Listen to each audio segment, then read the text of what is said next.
Om.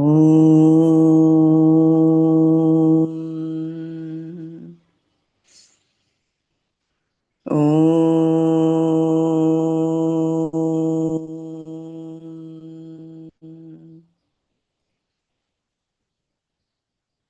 Om.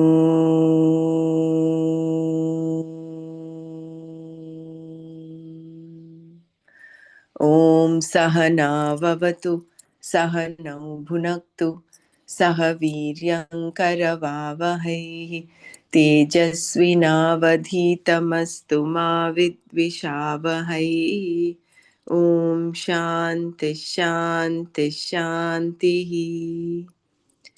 Narayanam Namaskritya Naram Chaiva Narottamam Devim Saraswatim Vyasam Tato Jayamudirayet.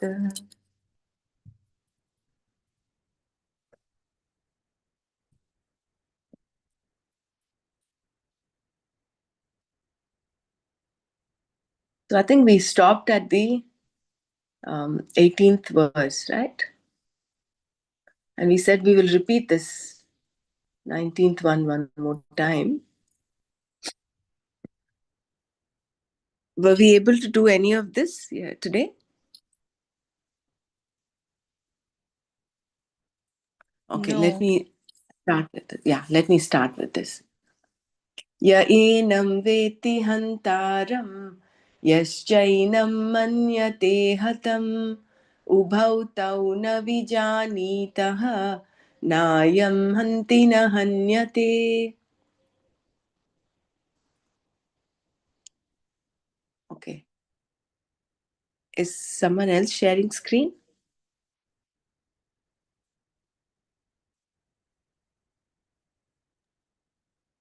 I don't think so.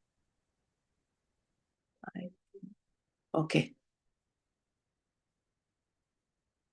No, there's someone else sharing screen. I think Dr. Mara was trying, and I don't know what happened. We couldn't see her screen. Okay, because there is some overlap on the screen that I've... Anyway, I'm sharing screen now, okay? So, Yaha, the one who, enam, this the self, hantaram, killer, veti, things, cha, and Yaha, the one who, enam, the self, hatam, killed, manyate, things, ubhau tau, they both, na vijanitaha, do not know, ayam, the self, na hanti, does not kill, na hanyate, is not killed. So, yaha enam hantaram veti cha yaha enam hatam manyate ubhau tau na vijanitaha ayam nahanti nahanyate. Both the one who thinks the self to be the killer and the one who thinks of it as the killed do not know. This self does not kill, nor is it killed. This verse and the next were lifted from the Kathopanishad and put a little differently by Lord Krishna. He need not have quoted, just a second.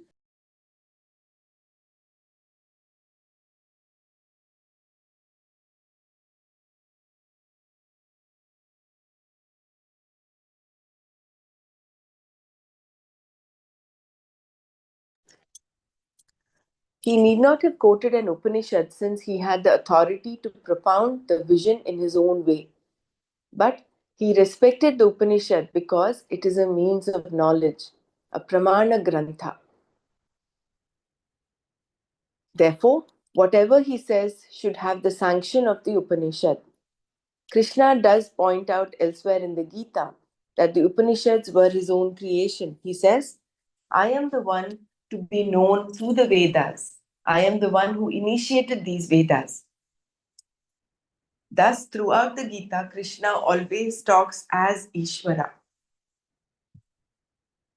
Whether we accept him as Ishvara or not, Krishna talks as though he was. The entire dialogue in the Gita was between Ishvara in the form of Krishna and Arjuna. That is how Vyasa presents it. as Ishvara, Krishna naturally does not need to substantiate his statement. At the same time, however, the Gita has a certain historicity in that it came from a given mind, Krishna's mind at a given time.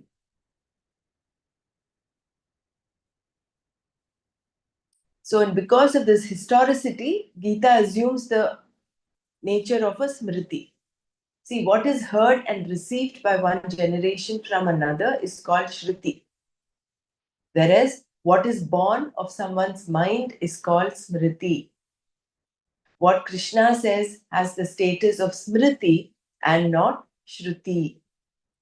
Any smriti must have the sanction of the shruti, and if it is against the shruti, the smriti is to be looked at again to see whether it has some other meaning that will conform to the shruti. If it does not conform in all areas, from the beginning to the end, then the smriti has to be dismissed. So this is like a dictum. This being the tradition, Bhagavan in so many words confirms the shruti. He did not say, this is what the shruti says, but he did put the words of the shruti in a different form here. There are several instances in the Gita where such verses have been lifted from the Upanishads, mainly the Kathopanishad, for the purpose of validating what is being said.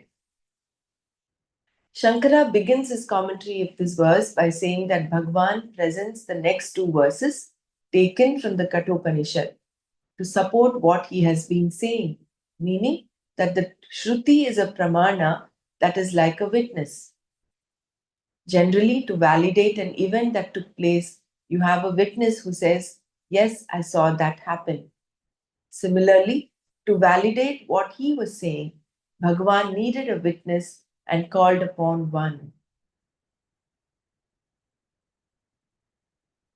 The Shastra Pramana has the status of a witness here. The Shruti being a Pramana is self-valid. It does not require any validation by any other Pramana.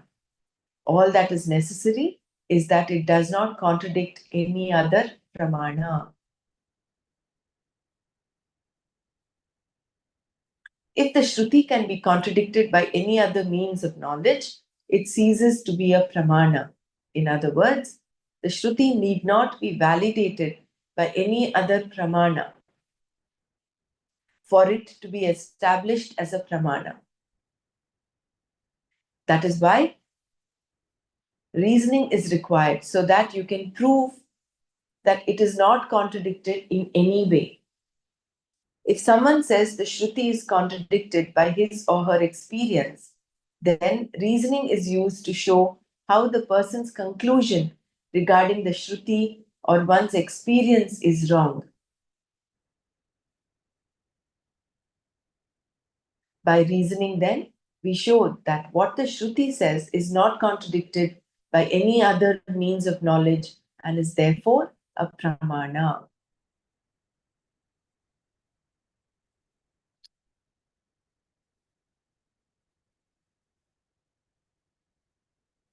We saw yesterday, we went back and revised the fact that Shruti is a pramana,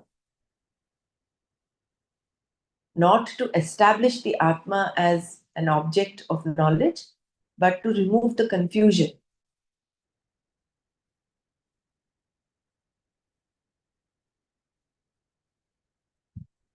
Gita Shastra, though it is considered an Upanishad, in fact, Mahabharata itself is considered as the Panchama Veda, as the fifth Veda.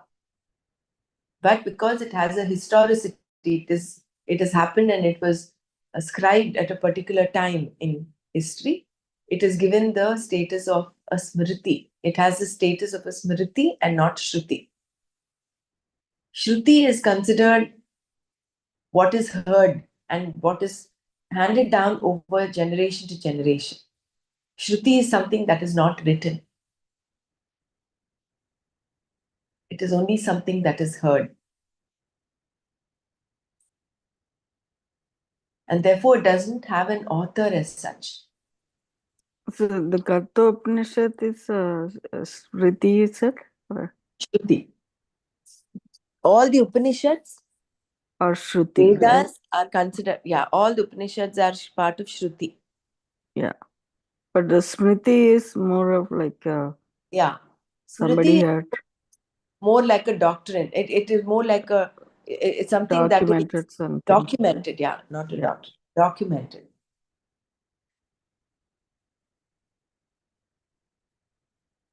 But Vedavyasa is given the has actually um, put down all these Upanishads that were actually kept only by listening, only by Shravana. It was passed on from one generation to the other. But he's given, He he has, composed, yeah, he has composed the whole thing. yeah, He's just put them down. but then, yeah. From the Smriti. The Shruti. It's a Shruti that is, he put it like, because people don't have that much memory to passing one generation to another. That's why he put it in writing for future generation, which is us. This is what Gurudev was also referring to in the last session of Kenopanishad. He said the wealth of information and knowledge that was there in the Nalanda University when these Muslim invaders came and set it ablaze. Apparently, that library was burning for about 6 months. That was the amount of Amount of wealth, information there. books, information that was kept there. And Right. what was left was, people actually took some of them and then they started learning them by heart. And what is left is still such a huge treasure. There's still so much that we don't know. Yeah. Yeah, because we didn't really protect all that information, even in Tamil. All this, like, they used to write it in palm leaves. Mm. It was eaten up by all this, what they call that, Karayan, uh, that eats Termite. up, yeah, termites. Yeah. Uh,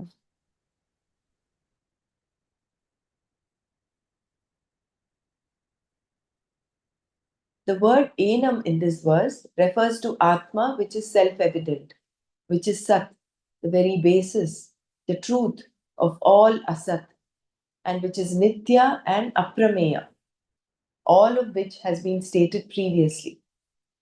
Yaha refers to the one who looks upon this Atma as the agent of the action of killing Hanta. Even though the action of killing, Hanana Kriya, does not have the same context in the Kathopanishad as in the Gita, where there was going to be a war, it was nevertheless used in the Upanishad where there was no war at all. To understand the reason for this, the analogy of a world champion wrestler or boxer is helpful. This analogy is given some name in Sanskrit logic. I don't remember that logic, but there is one. Yeah. In order to become the world champion, you need not fight against everyone in your particular neighborhood, nor do you need to fight all of humanity. You need only knock out the current world champion. Nothing more is required. Similarly, of all actions that a human being is capable of doing, the one that is universally considered to be the most unbecoming is killing. This is why this action is cited here. It's called some nyaya. It's not, that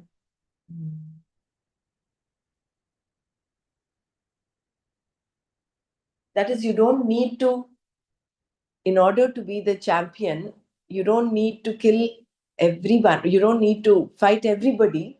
You just need to fight the reigning world champion. So, similarly, the worst act worst human act is killing. So the reason why this act is shown here is because all other actions fall under this.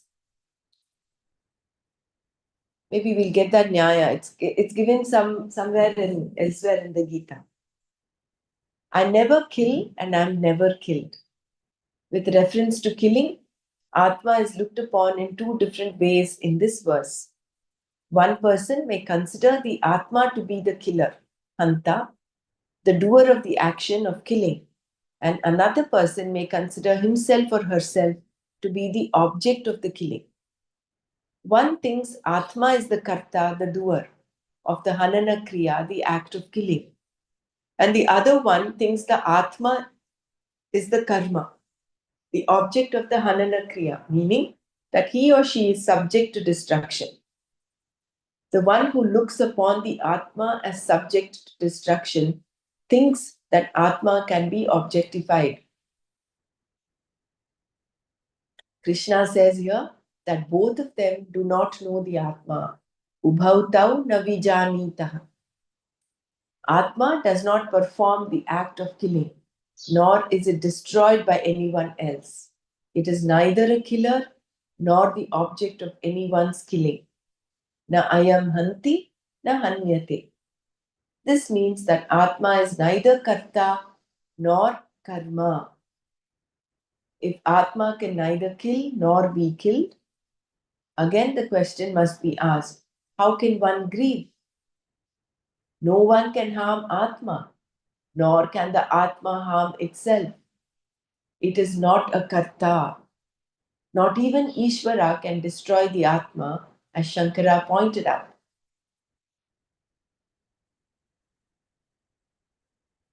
So this statement you should keep remembering. If Atma can neither kill nor be killed, again the question must be asked, how can one grieve? Ashocyan anvashochastvam prajnavadamscha bhashase. Gatasun agatasuscha nanushocanti pandita. The 11th verse, chapter 2, where Krishna tells Arjuna, you're grieving for something that does not need to be grieved.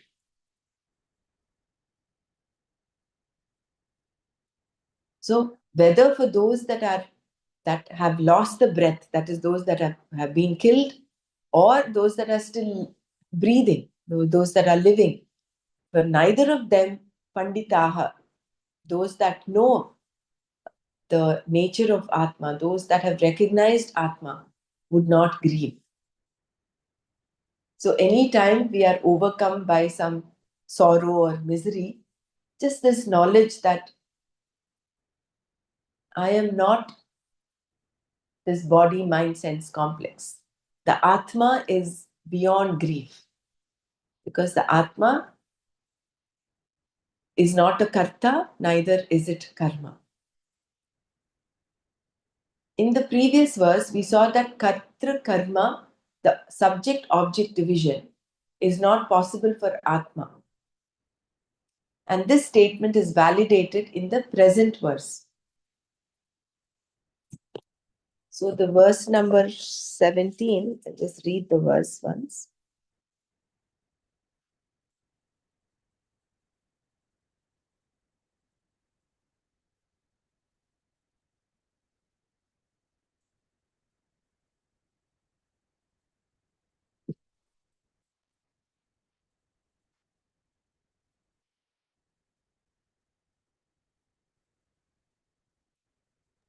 That the Ani Avinashi tu tad vitti. Yeah. Avinashitu Yes, tadvidhi ena sarvamidam tatam vinashamavyyasyasya na kaschit kartumarhasi. That is the one, right? So in that yeah. 14, Where is this something given here, or is they want you to read that? no, it is not avinashitu tadvidhi. That is the 17th verse. Yeah. What we did last was Antavanta ime Antavanta. deha Yeah. Nityasyokta sharirinaha Anashino prameyasya Tasmadyudhyasva bharata. Here he says, all these bodies pertaining to the imperishable, indefinable, and eternal soul are spoken of as perishable. Therefore, Arjuna, fight. So the confusion was that the bodies are eternal, whereas these bodies are not eternal. They are perishable. Antavanta ime deha nityasyokta sharirinaha. So, It's embodied the yeah, imperishable. the Very shariri is what is yeah, eternal, perishable. whereas Yeah, the deha are all perishable. perishable. Yeah. So because the bodies are anyway going to be destroyed, whether you kill them or not, bodies are getting destroyed, but Atma is eternal. So he says, get up and fight. In the previous verse, we saw that Katra Karma, the subject object division, is not possible for Atma. Because Atma is eternal, Nitya, timeless. It is not within the time space context.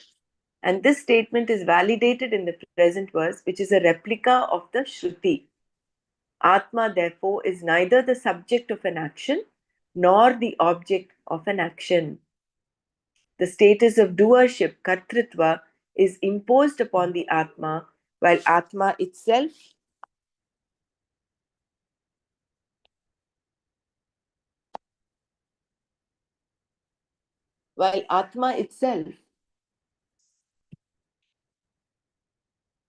it's a karta. Some insight can be gained here by looking at the meaning of the word sarva karma sannyasa.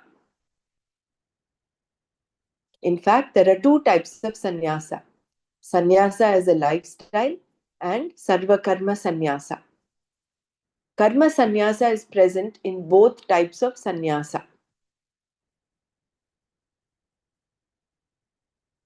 When sannyasa is taken up as a lifestyle, all obligatory duties, including religious rites, are given up by performing a certain ritual.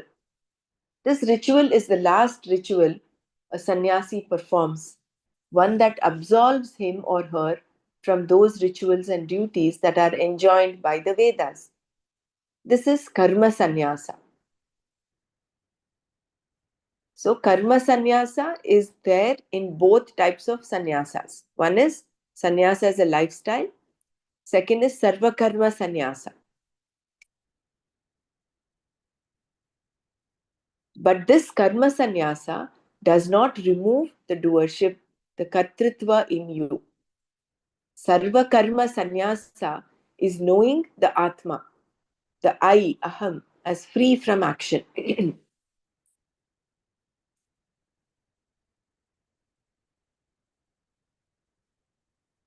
The knowledge that I perform no action. Aham na kinchit karomi. I am not a doer. Aham na karta.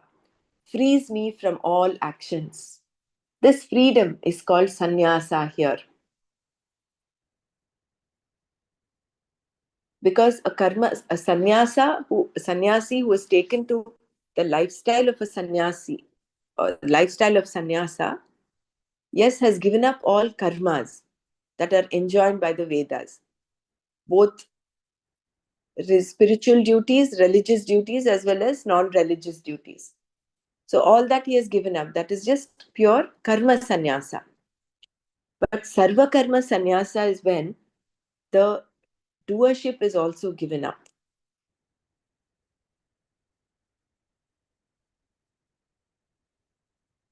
In lifestyle, the doership is not given up. No, Sarva like, sannyasa. yeah, No, no, the doership is given up by understanding that Atma is not doing anything. You will be doing it, but you understand that Atma is not doing anything. That is Sarva Karma Sannyasa. correct. So if you've just taken to the lifestyle of sannyasa, it does not mean that you have become sarva karma sannyasa. So sarva karma sannyasa dawns on you when with this realization that aham na karomi, aham na karta, na bhokta. But the karma sannyasa, where it doesn't remove the doership, it says. No. Yeah. So that means. Just by doing karma sannyasa, just by not doing your religious and enjoined duties, you do not become specific duties were relieved. Yeah. Okay. Because see, the person still is eating, drinking, sleeping. Right. And as long as this knowledge does not, he doesn't realize this, he is still doing. He still thinks he is the karta. So he is a simple sannyasa, simple karma sannyasa. Whereas one step above, and which is ultimate, is the sarva karma sannyasa. Right. And So that is what, that is relieved of the religious and obligatory duties, not all the duties. And the this sarva regular karma. sannyasi. Yeah, sorry, please go on. Go on. No, I'm just trying to get that in my head, like difference. I understand about the sarva karma sannyasa, but this karma sannyasa doesn't mean as a karma yogi, right? The karma yogi has they denounce this doership, right? No, karma yogi is not a sannyasi. No. Remember the two lifestyles that Krishna said. Right. What I'm trying to say is that the karma yogi is we kind of detached from the katrutva, right? That we are not, and we give this to offer to the Brahman or the God. So that way, you take it as a prasada, whatever the results. That is karma yogi. But the karma sannyasa is you still have the doership. Doesn't remove the doership. See, even a karma yogi, there is a tinge of doership. Without doership, how can you say, I am offering this to Bhagwan, I am offering this and I will take the prasada. So there is an element of katrutva and bhoktritva there.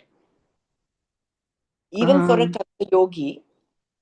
But jnanena karma yogi, if he becomes, and jnanena sarva karma sannyasa, he becomes, the sannyasa he realizes, then he is in that, they both are in the total space of akarta. That is why Krishna says, although these two different lifestyles seemingly are there, both of them, it is not just sannyasa, taking to sannyasa that you will attain moksha. Even as a karma yogi, you can attain moksha. Because Arjuna is confused and he thinks, because it is dependent on jnana. It is dependent on jnanena sarva karma sannyasi. We Similarly, do another chapter, jnana karma sannyasa, right? There is. The 5th chapter is jnana karma sannyasa yoga. Yeah. So just one line. So sarva karma sannyasa it is not essential that he'll be always a proper sannyasi. He can belong to the material world also, like in a family. He can be a sarva karma sannyasi.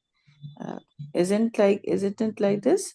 I thought of that. Yes, I thought that was what it is. But because Arjuna wasn't a sannyasi, but he was directed by, like, he's been suggested that he takes that sarv karam sannyasa attitude, so that he is able to fight. Only then he can fight, no? When he has this thought of sarv karam sannyasa in his, he adopts that. Only then he will be able to fight. So he is being coaxed into that state of sarva karma sannyasi. That is what I was thinking. No, he will fight. See, he can fight. That is his karma. Okay. But understanding that what he is not the body, mind. This is what I'm saying. No. And he is Atma, and Atma doesn't die. knowing that he will not become sorrow. Attitude of sarv karma sannyasi, no? That is what. Yes. Yeah, this is what I was asking. Yeah. Correct. Even I had this was my understanding till I read this statement today, which says karma sannyasa is present in both types of sannyasa. Which means even sarva karma sannyasa, the person has given up all enjoined duties and religious duties. So we cannot slot Arjuna as sarva karma sannyasa. You understand this? He can even see karma yoga is not averse to, is not uh, mm, being a karma yogi is you're continuing to do your duties, responsibilities and duties while pursuing knowledge. So both have the status of getting, both have the eligibility to get moksha. Moksha is not only for sannyasis. So sannyasi is in a work in progress, and the sarva karma sannyasa. That is the means he knows who he The is. goal. Yeah, Goal. yeah. Right. So similarly, I don't know whether we can call Arjuna as sarva karma sannyasi. We can call him sarva. I don't know. He would be called a karma yogi because he's doing his he's fighting there. And all of us also who are doing our regular household duties and everything.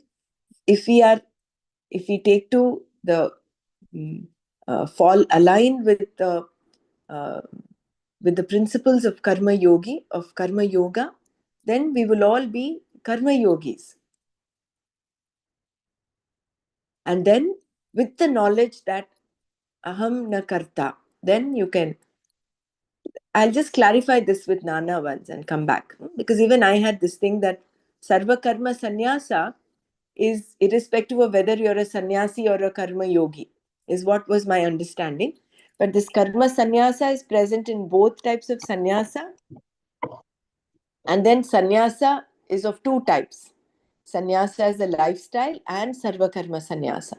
So which means sarva karma sannyasa necessarily needs to have karma sannyasa, which is not there in Arjuna, right? And not there with any of us.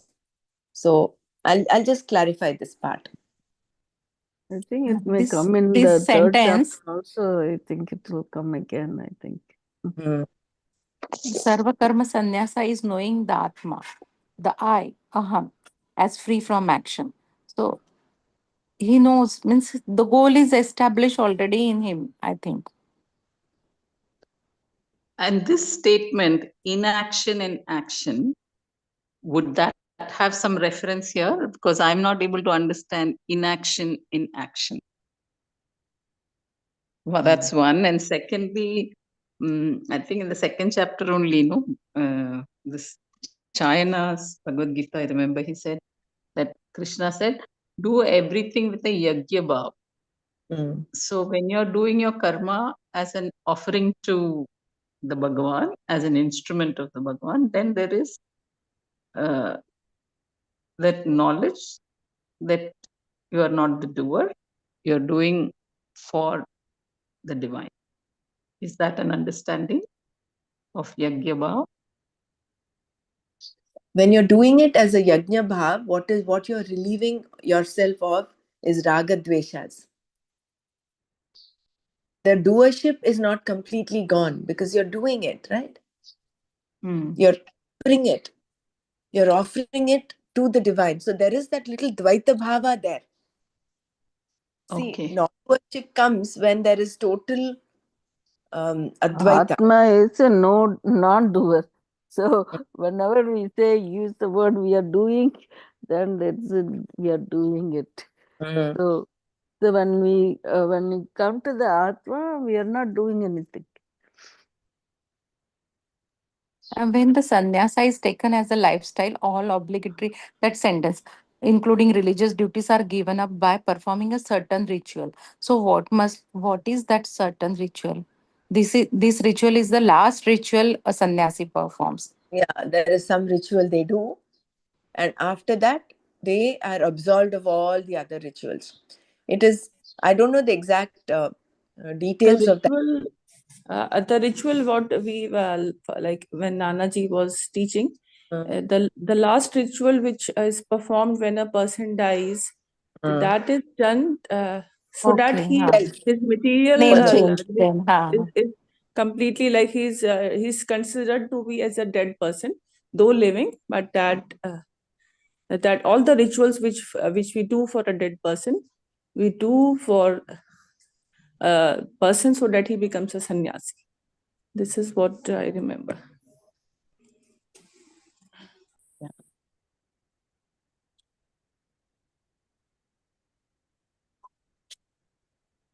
So we'll stop. Ramraji, Yes. that Nanaji is taking on the even days. See, I know that thing. Nana is okay with the Zoom, but his classmate and his classmate's wife are not very comfortable with Zoom, so they have reverted to their original. Okay then. Doing it on WhatsApp. So, Okay. so I know I cannot mention it in the group or here. This is the status as of now. Okay. Sometime tomorrow or later, I want some clarification on this inaction in action. Yeah, we'll take this up. Yeah. We'll take the I'm not the doer tomorrow, and we'll do that inaction in action. That I think will come later in this chapter or the next. We'll do that. Should we close here today?